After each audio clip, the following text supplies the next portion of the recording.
please come into my room.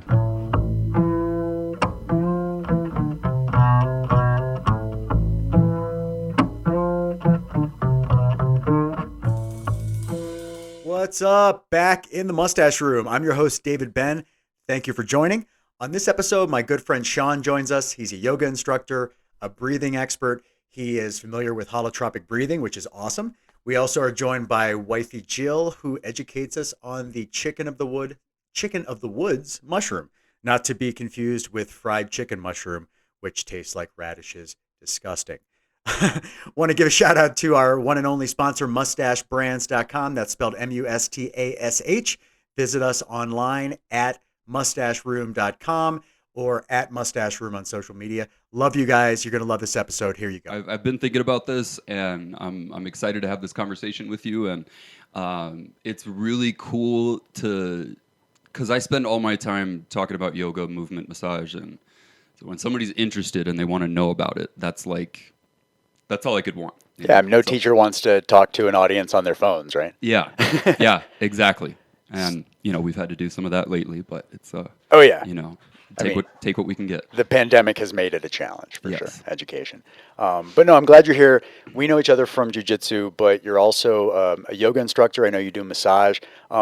The reason I thought it'd be cool for you to join us is you do a lot of things, both professionally and non-professionally, that play right into our whole methodology with the podcast. Mm-hmm. Mental improvement, better state of consciousness, just exploration of oneself. So I thought it'd be really cool to kind of talk about maybe how you see the facets of what you do kind of playing into that hand and just kind of get your perspective. Absolutely, man. So with yoga, how long have you been an instructor or been involved in yoga, period? So I've been a teacher for about 6 years, and I've been practicing for probably 10 years before that. Not so consistently. Like I had to become a teacher to make it like an everyday thing, which is what it is now. Sure. Yeah. Black Swan, Denver, right? Correct. Yeah, that's where I'm working right now. Awesome. Yep. So we might as well plug that. Yeah. Now Black Swan, Chris, who's been on the podcast, and Felix are both from Texas. Chris specifically from Austin, Mm-hmm. So he's very familiar with Black Swan. Mm-hmm. Is that kind of where it started off? Austin is the birthplace of Black Swan, and then it moved to Houston, then Dallas, and San Antone, and this is the first one outside of Texas. So cool. It's pretty amazing. And you were involved in like the founding of this chapter of Black Swan, right? The Denver chapter. The Denver chapter. Okay, cool. Yes. So I've done some of your yoga and it's awesome, and I felt it was both a good workout and really well done. But what do you think makes Black Swan different from like the Palatine yoga or core power or the other stuff that people might be working with? Yeah. So one of the things, like for example, so you go to a core power, you go to one of these nationwide chains, and what you get is a lot of consistency. Yeah. You get, there's not going to be many surprises. You're going to get a really high quality product. That's the same in California as it is in Denver, as it is in New York. And then, so with Black Swan, what we're trying to do is really get our teachers to be themselves. I think that is just a message that a lot of people need to hear these days, is just be yourself. And so what we want our teachers to do is just do what they do best. If that's Kundalini yoga, if that's like we have one teacher that does vision quests. So it's like a restorative yoga, and she'll do she'll guide you through a vision quest. She did one for our audition to Kiana and I. I don't even know what that means. What is a vision quest? So it's like it's basically a guided meditation. But she like gives you certain prompts, like certain visuals. Okay. Either specific, some are like more general, as in like, okay, we're going to give you this carpet that you're on, and then you're going to fly, and then you choose where you go. So it's all fictional. It's all in your head. Correct. Okay. Yeah. Interesting. So yeah, she guides you through that, and which is just a great way to tap into the moment. So anyways, there's just quite a variety of stuff that we want to offer. So it's different in that, like, if you're at core power, which I've taught there before, Yeah. you're teaching a very set sequence. The flow right? is always the same. Right, Yeah. right. Well, and then there's just certain parameters that you have to meet as a teacher there. Okay. And then your class has to reflect those.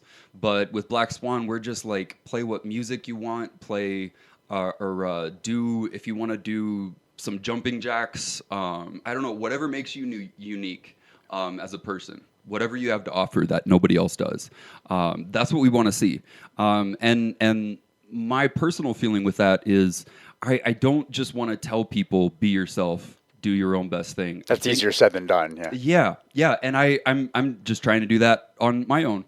But what I think is that if you set the example, people are going to be more likely to follow.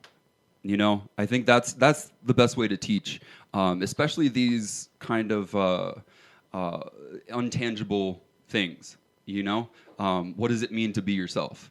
You know, so I think that's for you to figure out on your own. But Yeah, it's very subjective. if I can be myself and do great things, then I think that's setting a good example for you to do. Yeah, man, that's a really good point. I did stand-up comedy for about 6 years, I think I told you. And my podcast in Tampa was about stand-up comedy and mixed martial arts. But the one thing I realized with stand-up comedy, and I didn't do it long enough to really be like, you know, top tier, like full bravado, but I did a pretty decent job. And the one thing I realized is whenever I tried to portray somebody that I wasn't, a character, or like the thoughts or opinions were not directly my own, or obfuscated a little bit, the audience just never took me on the journey. They never went with me on the journey, because there's the genuine, the genuineness of the bit was gone, and they can sense it. So you're right. When somebody can actually be themselves and they can just be organic and yet efficient and professional, it just allows somebody to be a little bit looser and kind of try to do the same themselves. Yeah. It's easier said than done, but the really good comics, what you see on stage is exactly what you see off stage. Yeah. May not be as confident because that's their space, Yeah. but it's the same opinion, same mindset, same person. The people that play a character, some of them, you know, do a good job, but for the most part, they're not real, like, they're not the kind of comic that you would say, I really share their vision. They just entertain you. Right. And as a great comic, I always feel you need to share your vision, and the audience needs to embrace your vision for it to be successful. And so the organicness and the real personal aspect of it, it's got to be there. Yeah. I went off on a tangent there. Yeah. No. I mean, it's all relevant. I think that that yoga really puts you in that space where you can start to even realize the ego and even start to see it as something like this incessant thought pattern that just doesn't go. And then for brief moments, like in Shavasana, in different types of breath work, you get that where the ego starts to step back, and then you feel like this sense of calm and almost just presence. The judgment stops, the worrying stops, and you just feel like yourself. And so that's what I'm going for here. And so that's what I think Black Swan is all about, in addition to being accessible, right? So one of the main things that that was Brody there choking on a ball. No, I like it. I like it. Yeah. He makes sporadic appearances. He's an inspiration. Back to what you were saying. Yeah. Sorry. No. We're making it accessible. So by making the focus on being yourself, we're not emphasizing that you do an arm balance every time. We're not making that the goal or the focus of you getting into this incredible posture. We just want you to move around and connect with the people around you. And then if you get into an awesome posture, that's great. But that's not the focus. We're really not trying to make people feel pressured to do something that they don't feel ready to do. Now, with the routines that your instructors go through, do you have like a standards and practices thing that you go through to say, hey, I need to kind of see like what your construct looks like, or make sure that your thought process marries with the vision of Black Swan, or do you just trust them based on their resume? Yeah. So we do an audition for everybody. So that's what the first few months that I was here, I was doing a bunch of auditions at Cheeseman Park. Okay. Which was awesome. That's where I did it. Yeah. Yeah. So that's where you did the class. And so we would just meet teachers there and have them take have them take us through their class. And so what we're looking for is not that you know the name of every pose, that you know all the Sanskrit. What we're looking for is that you can make a mistake and then crack a joke about it. Okay. And you can just interact with your students and just be aware and present and be yourself, you know. And that's going to help put people at ease. We're not necessarily after the people that are already good at yoga. All right. We want everybody. Okay. People that feel uncomfortable going to a yoga class. Like, that's my target audience. I love it. Is people that don't feel like comfortable in yoga clothes, or they feel silly doing a downward dog. Like, I want you to break down that barrier between you and this very accessible way to move your body. And so, yeah, that's the theme of this, is accessible yoga. In addition to that, we're donation based. So that's just part of the accessible theme, that anybody should come, regardless of your financial situation. I love it. And people definitely donate. I mean, you know, after the classes that I've gone to, people were really appreciative. They enjoyed the style of the instructor, and people donated. So don't think that people are just coming and freeloading off of Sean's good nature. I mean, people do appreciate this and do give back. So there's a lot of reciprocity there. Well, that's an interesting thing. Like, I had a girlfriend that she was German, and she went back to Germany to do this. And she couldn't get people to donate. Like, really? She couldn't do the donation-based idea. People wouldn't do it. Different culture. They'll donate, you know, just the bare minimum, which we depend on people donating a little more, a little less sometimes. But we can't just have everybody give $1. Yeah. Or we won't stay open. So it's just interesting that it at least here, it seems like in order to receive something, you kind of have to give something. And then that's how you value that thing. Agreed. You know, you're going to pay more attention to the class if you paid $20 than if you paid 50 cents. Yeah. And you need that. I mean, you know, there needs to be some validation that, you know, the audience, other than just smiling and leaving, is receiving your service as well, too. I mean, it still is a business, even though it's donation based. Right. And so that's just an amazing thing that actually works. Cool. You know? Cool. Yeah. So I've noticed that you're big into breathing. One of the things that, you know, from rolling with me in jujitsu. I'm breathing right now. One of the things that I struggle with, just, you know, from past anxiety and just kind of being like a tense person most of my life, is my breathing, man. Like, you know, I get into a position and not have the right mental focus, and I stop breathing until I can figure out where I want to be. But in that time where I stop breathing, I screw myself for the entire duration of whatever I'm doing, because I can never catch up. Yeah. So, like, I've looked into holotropic breathing. I've done, you know, a lot of pranayama breath work myself, and I found those things to be useful. But with yoga, I'm sure it's so much more important for you to have that as a skill set to be a useful or to be a valid yoga instructor. Absolutely, man. So I'm curious, what you've tried holotropic and some different types of pranayama. What any technique or that you like or that really works for you? Yeah, I do like pranayama. So when we did the ayahuasca experience in Orlando, they taught us a lot of pranayama variations, and we did a lot of breath work to prepare for the experience, which I thought was awesome. So, you know, just the holding one nostril, exiting, you know, breathing in from the other one, kind of rotating which nostril is closed. Yeah. Traditional pranayama. I found that to be helpful.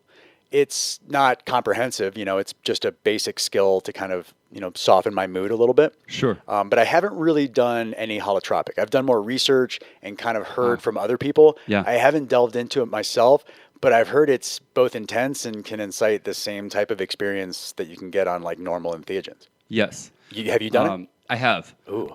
With holotropic, it's very involved.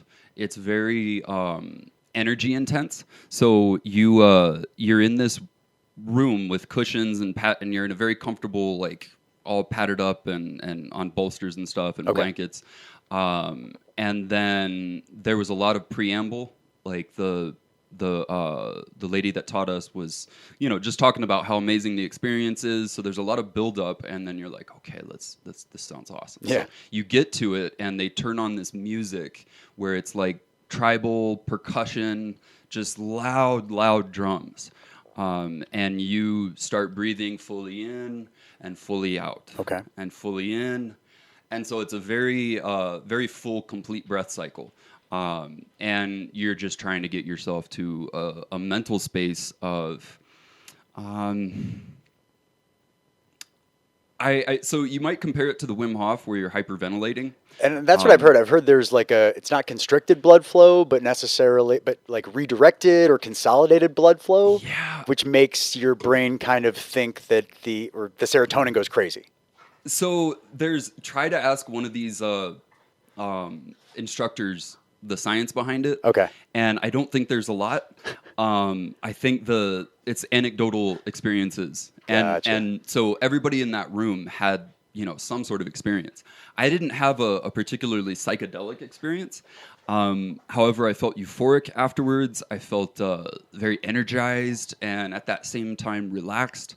But there were people around that were crying or laughing uncontrollably or writhing or, just in some way having an amazing experience. And I don't know if that comes from like having trauma that you needed to release, or what, but some people had a far more intense experience than I did. Yeah, I think it's a combination of two things because it triggers a lot of the same receptors that other entheogens trigger as well. So, I mean, you'll have a lot of the same benefits. But with ayahuasca, what I noticed is the people that, and this was just through integration and just knowing who I was dealing with, the people that vomited excessively, the people that writhed in ostensible pain, those people had a lot going on. Yeah. They didn't have a lot of introspection. They didn't do a lot of therapy. They didn't necessarily have the right mindset or preparatory skills going into it. Yes. There was just a lot going on that had to be released. So yes. I know exactly what you're talking about, and consider yourself, give yourself a pat on the back, because it means if you've done some work going into it and didn't have as much built up that had to be released. Yeah, sure. And I think that like holotropic is not my favorite, but it just because it's so much work, you're breathing like that for 45 minutes.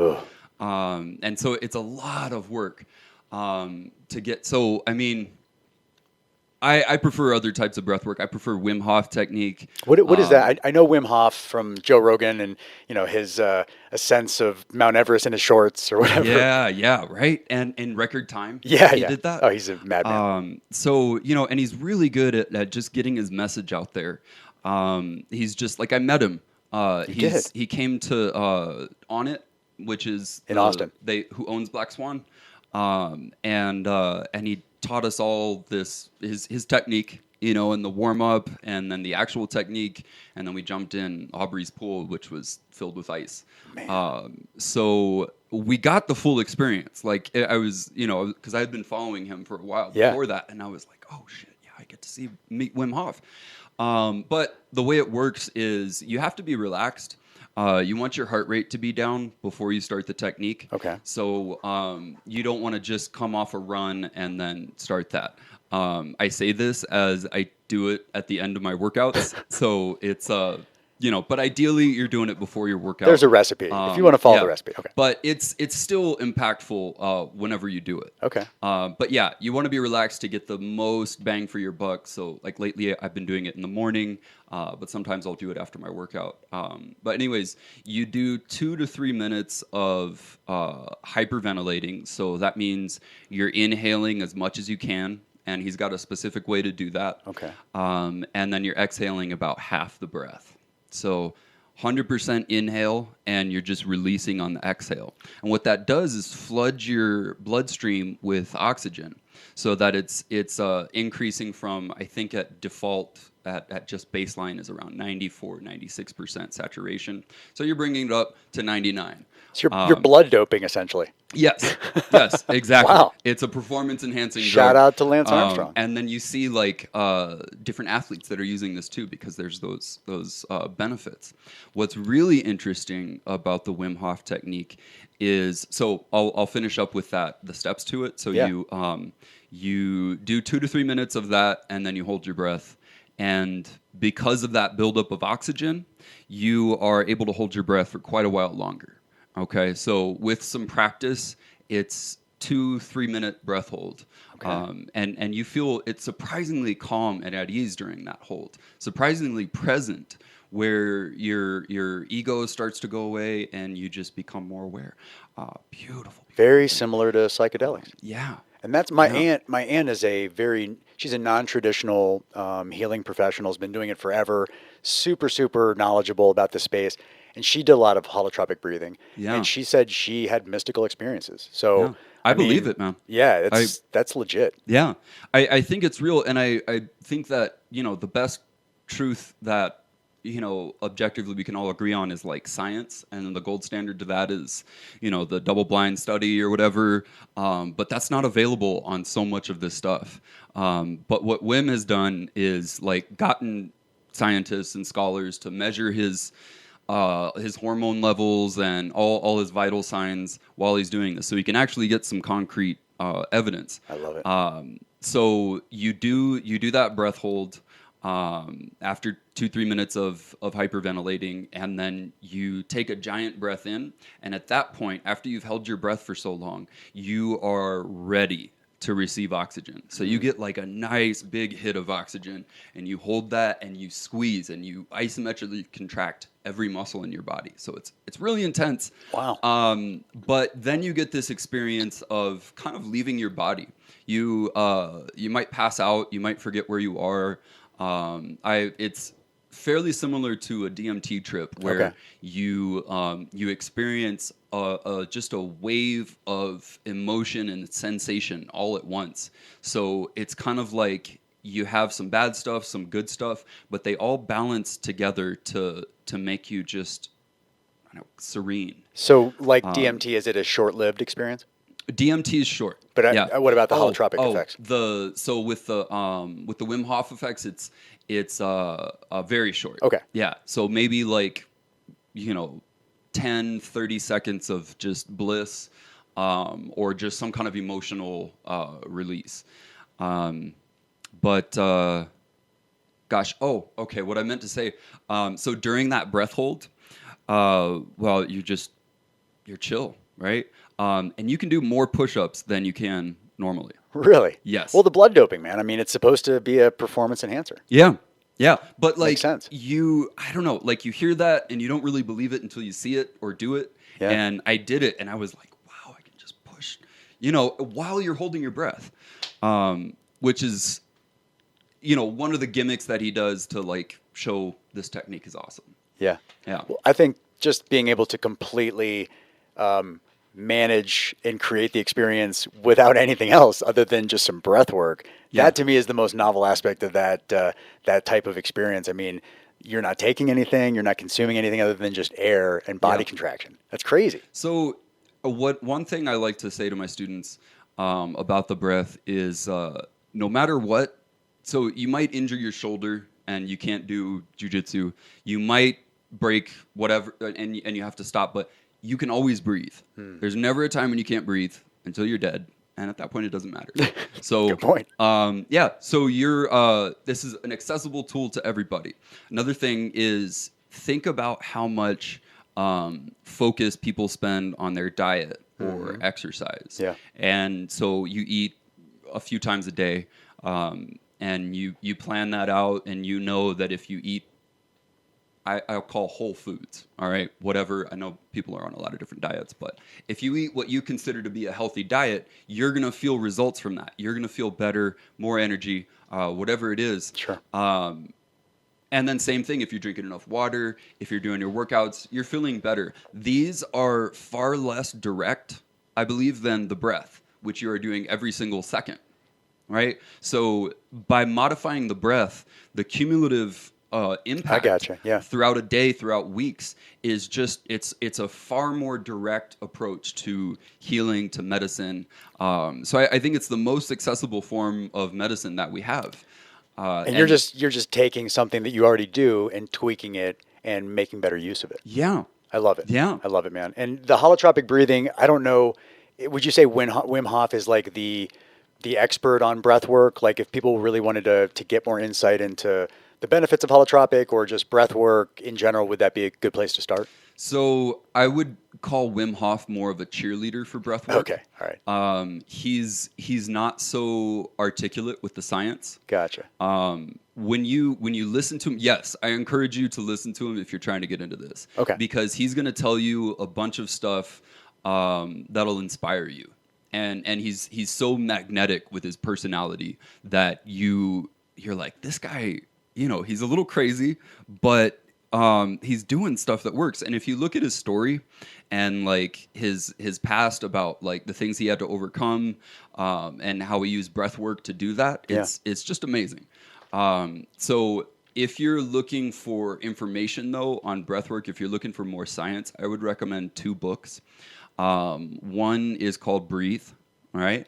Conveniently, by James Nestor. Okay. And the other one is called The Oxygen Advantage by Patrick McEwen. Fantastic. And so that's a very science-based, logical, if you're like me, you need some some proof, some concrete evidence, or at least I'm reassured by that.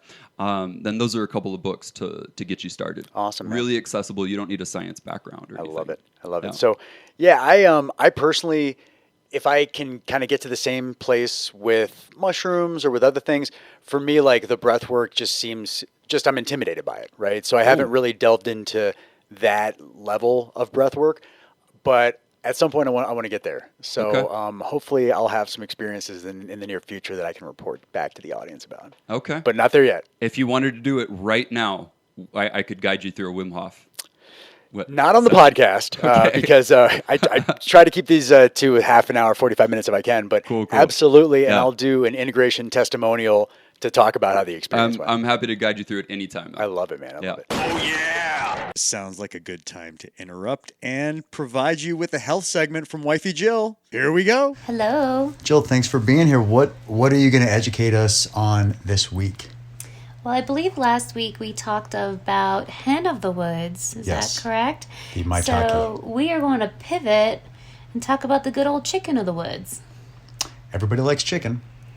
Or everything tastes like chicken, whether you, whichever way you want to look at it. Yeah, not everything. I mean, things touted as tasting like chicken, not always the case. But in this case, supposedly, tell us about your mushroom. Yeah, so this mushroom does make a good substitute for chicken meat if well cooked. So it did earn its name. It's not like it was scared chicken of the woods. Ah, I like that. A little humor. But alternate names also include crab of the woods. The sulfur shelf? Yeah, so the way that it grows, I don't have any personal experience growing it. Yeah, we neither of us have worked with it before. We aspire to change that, however. But from what I've read, what I've seen online, it appears to grow in like a shelf pattern, like little branches growing out from the wood, like yellowy, gold colored branches. And so... Yeah, like a fan shape. Right. Semicircular, a suede-like surface texture. But yeah, the yellows, oranges, and it looks like when they're older, they start fading to white, FYI. Okay. I wonder, is that older or oxidized? I wonder. It just says older. It doesn't say anything about oxidation. Gotcha. These are, I've never really seen them available for purchase, like at the supermarket or the farmer's market. They're pretty hard to come by. Yeah, and it might be because they grow in wood. Right, oak and other types of wood. I think the edible ones most often grow in oak. Okay, yeah, so habitat on living or dead oak, as well as other hardwoods. I like how they have a little negrophilia to them. Like dead or alive, let's do this. I know, I wonder what the difference... Let's spawn. All right, we got off track there. I mean, Jill had her attempt at humor. That was my... All right, anyways, get back to what you're saying. Yeah, so chicken of the woods, it's predominant throughout North America. There's quite a bit of benefits from it. It's obviously going to be a low-calorie, cholesterol-free food, which all mushrooms are cholesterol-free. But in talking about it as a vegetarian chicken substitute, it has pretty high protein, considering the volume of it. So one serving of 100 grams has 33 calories, but with that, it has 14 grams of protein, wow. which the nutritionist of me is like 14 grams of protein times 4 grams of calories per gram does not add up. So I'm going to have to fact check that piece of it. Okay. But basically... That formula wasn't familiar to me and maybe some of the Okay, so calories, a gram of fat, 1 gram of fat is 9 calories. Okay. 1 gram of protein is 4 calories. Okay. And 1 gram of carbohydrates are 4 calories. So if something theoretically has 14 grams of protein at 4 calories per gram, they're going to have 68 calories. Okay. So if this is 33 calories, you can't just erase calories. So Okay. something's off here. And I'm going to have to do some research just to see whether it's the protein content or the calorie content. Gotcha. But nonetheless, So let's for the listening audience, expect a follow-up. We'll have a follow-up on We're the going to next get one. the giant whiteboard out, and we're just Yeah. going to draw this out, and we'll get back to you with our findings. Yeah, but I will say, 100 grams of chicken of the woods, the mushroom, versus 100 grams of regular chicken, the ones with feathers. Thanks for clarifying. The chicken with feathers has double the protein, but 5 times the amount of calories. Wow. So you could theoretically just eat 2 portions of chicken of the woods, have equivalent protein, and less than half the calories. Now, as good as this sounds, like I said, it's definitely not as readily available. What's the technical name, though? It's Chicken of the Woods is the friendly name, but if you look at the make me say this. scientific name, it's a little less friendly. Is it Latoporus sulphureus? Yeah, I mean, I don't see anything where it has like the little bullhorn where it gives you the audio pronunciation. Yeah, But we don't have that. Latoporus sulphureus, close enough. Nonetheless, Chicken of the Woods is way better to work with. There's no reason to strain your brain cells trying to figure out how to pronounce the technical name. Yeah, and even just you could order spores off Amazon. I mean, it's pretty readily available. Again, we have not worked with it before, so we're not sure how easy it is, to work with, and its fruiting capacities. But it's something you can have fun with and just play with, and reap some of the rewards. But this one, some of the additional benefits, properties of the mushrooms are the antioxidant effects, the anti-carcinogenic, so it works great with preventing cancers and kind of reducing some of the chances of getting that, hormonal balancing. So I did read that estrogen levels, if you're looking to balance out your estrogen levels, and just FYI, men have estrogen too. It's not just women. You have a lower amount, but we both do benefit from having those hormones balanced. Okay. Respectively, anti-inflammatory benefits. Great with stabilizing blood sugar levels. So diabetics would benefit from this. So yeah, there's a lot of perks for this one. All that in a mushroom. I think also for the listening audience, we talked about it with the maitake, which is kind of akin in a sense that it grows off of wood and similar environment as the chicken of the woods.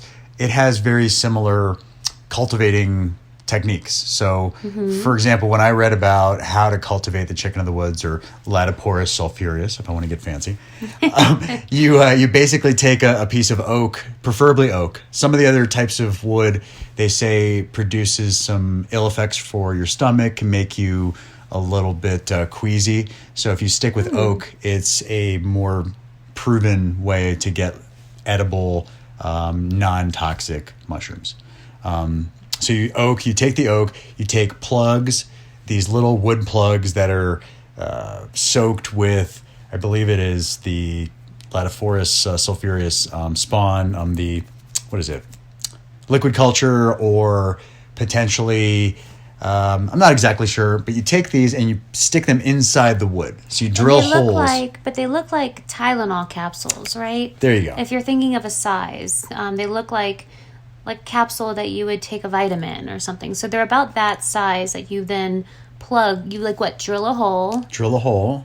the plug-in. The plug that contains the basis for the mushroom. And then you seal the wood with beeswax to just kind of seal in all the holes, seal all the spawn. And I believe there's a preparatory step too where you need to sterilize the log. So preferably in a pressure cooker or something, you can sterilize that log, try to kill any bacteria. And, you know, it makes sense that you say beeswax because honey and beeswax, it has antimicrobial effects. Oh, I like when you talk so like honey never expires. I don't know if you ever noticed that. I mean, it can crystallize, but honey never expires. And like mold and stuff don't grow on honey because, you know, the bees. It is the nectar of the gods, truly the nectar of the gods. Yeah. I mean, save the bees. Hashtag save the bees. Save the bees. All right, well, to discuss that in more depth another time. Yes. All right, so what else do you have for the chicken of the woods? So let's see. Oh, by the way, to finish off the cultivation, you have to bury those logs once they're sealed, and then seasonally they'll yield. I don't know firsthand how much of the chicken of the woods, but they'll yield mushrooms from the log. Okay, and it takes a while before they first sprout. I think they said a year and a half, and then you'll have annual seasonal flushes of that mushroom. Yeah, so that's like the holistic route, whereas the Amazon route I mentioned earlier, I'm not sure if that's a little different, a little bit more sped up, but it had a lot of great reviews, 5-star reviews of people, you know, having success growing these items. Cool. So yeah, so you can take these in pill form if you wanted to, you know, ingest them that way. If you want the medicinal effects. The medicinal effects. Okay. Yeah, because you can cook them and enjoy the savory aspects, but just really reaping the benefits from the mushrooms you can get from that from pill form. But I will say, and I'm studying this right now, is, you know, the benefits that you get from ingesting food versus ingesting the particular nutrient in pill form is just much better used by your body when it's partnered with food. The pathways as it enters your body and breaks down, and the enzymes, it's just you can take equal amounts of fiber. Let's just say this. You can take equal amounts of fiber in food form and in powder form, but your body is going to absorb and use most of the food form, where the other one you can just pass through. Wow. So everyone out there that's like, I'm just going to take a bunch of supplements and think that that's how I'm going to live optimally and live healthy. Try first and foremost to get it in food form, and then you can always supplement from there. Yeah. Well, they say also with a lot of fruits and vegetables, a lot of the nutrients live in the extremities, right? The kind of the outer pieces of it.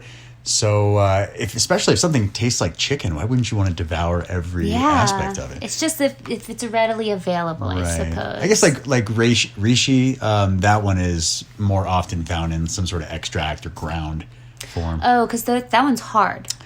We discussed that a few episodes ago. Yeah, that one's a little bit, I think that's more inedible, and it has to be taken in teas, if I'm not mistaken, or in broth form. For shizzle. But yeah, so it's chicken of the woods. And you wanted to briefly mention, fried chicken of the woods? Ooh, yeah. I don't have this pulled up in front of me, but I just wanted to quickly mention there's a fried chicken mushroom. That's what it's called, but it supposedly has a radish-like taste. And if you're like me, anything that has a radish-like taste is not edible, in my opinion. I'm not a radish guy. It doesn't exist in my salad by choice. If somebody puts it in my salad, not as bad as an anchovy, but dear God, not good. So yeah, and just a comment on that, it's also known as chicken of the road. Roadkill. Which is roadkill of the woods. An edible species of mushrooms that grows in clusters on disturbed ground, often near man-made roads, such as gravel, with a faintly radish-like taste. Boo. So this literally grows on the side of the road like roadkill. Yeah, so if you want to eat radish-tasting roadkill mushrooms, then have at it with the fried chicken mushroom. I wonder if you fry it, if it'll... I mean, because you fry anything and it's good. I think somebody just named it frivolously. Yeah, probably. How dare you give anything a name fried chicken unless it has some similarity to fried chicken in some way, Agreed. shape, or form. All right. Well, I feel educated. I feel enriched via that conversation. Jill, thanks for giving us all the scoop on the Lattiforia sulphureus. I'm pretty proud of myself that I've pronounced that like 3 times in a row without fucking it up. Hopefully that's correct. Right? Well, yeah, thanks for being here. We'll do this again next time, but I love you, and you're awesome. Thank you. You too. All right.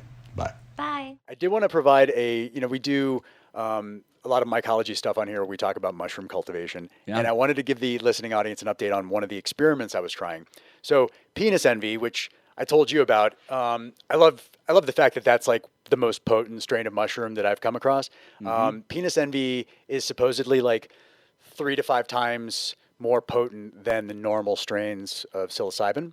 Yeah. So I've been trying to cultivate that in different ways. Just, if I can make, X amount of penis envy versus X amount of golden teach or whatever, but the penis envy is more potent, I'm going to steer in that direction, at least for my experiments. But the way it grows, once the mycelium, the white cake is formed in whatever, whether it's a bag or a container, it really doesn't do much for a while. And then these little brown clumps of what look to be dirt pop up out of the white mycelium, and it freaks you out. I'm like, I don't even know. If you want to go get one, I'll show it to you. Do you want me to go grab it? Yeah, go grab it. Okay. I'll talk Little about spores? it. So if you look over against the wall over there, there's like 4 bags that are standing up with a clear white bin over top of it. Okay. Grab the one on there that says penis envy. Okay. Yeah. Cool. So while you're grabbing that, it sprouts these little brown clusters of, they look like dirt. I thought maybe my batch was contaminated the first time I did it, but it seems to be consistent because every experiment I've done with penis envy, these little brown things pop up. Now, also, it had like a cheesy kind of overlay on top of the mycelium. It does some very weird stuff that you don't see with other strains. So here's the bag, and I can kind of describe it. See that brown stuff in there, Sean? Like, see the like little brown clumps that are growing on top of the mycelium on the bag? Yeah, kind of almost syrupy. Yeah, I mean, it's kind of like a soil construct, but no other strain has done that for me. Like, they all just go from white mycelium to some sort of mushroom. But this is like a prelude to whatever's coming next. They look a little bit waxy, almost like kind of not necessarily consistent with the texture of the rest of that surface. Yeah. But I don't know. I mean, it's all new to me. Yeah. And well, it's not new to me except for this. Like, no other strain does this. I don't know what this is. I don't have the science behind it. So I'm going to have to do some research to figure out what that brown stuff is and how it plays into the growth of this super awesome strain of mushrooms. Yeah. The cool thing about penis envy is there's uncut penis envy, albino penis envy. So there's plenty of strain variations to play with. But right now, this one's been super fun. Yeah, you're having fun playing with your penis. Playing with my penis. Nice. And that's a good time to start winding down. Right. But yeah, so on the future podcast, I'm going to give you guys updates on what this means. The growth rate of penis envy is super slow too. So really? The juice is definitely worth the squeeze, but it takes a long ass time to squeeze. Yeah. And a little messy too. Yeah. Well, as long as you're having fun while you're doing it. Exactly, man. I mean, this is educational. It's fun. Therapy is amazing, so I can't complain at all. Yeah. Plus, I get to have cool people like you here to talk about fun shit and mushrooms. And dude, thank you so much for entering the MUSTSH Room, being part of the podcast. Yeah. What'd you think? I think it's great, man. I think, and I got to get the main message across of breathwork and yoga as a thing that I just think can help anybody. So yeah, the more I can spread that message, the better. So thank you for giving me the opportunity to do that. Yeah, definitely check Sean out. Black Swan Yoga Denver. What's the handle that you use? So you can follow Black Swan Denver on Instagram. It's at Black Swan Yoga Denver. Okay. And then you can follow me on Instagram if you like. It's breath.daddy. Breath.daddy. That's right. And on that note, we have a website out now, MUSTASHROOM.com. Any spelling variation that you use, it'll take you to the same place. I have transcripts. I'm starting to publish more content to coincide with the podcast episodes on the website. So definitely check us out there. I will have the social media at MUSTASH Room up soon. I really appreciate everybody being here. Sean, thank you so much. Thank you, David. We will do this again. All right. See you. Walk with me, baby, come on and talk with me, come on and take me downtown. Girl, walk with me.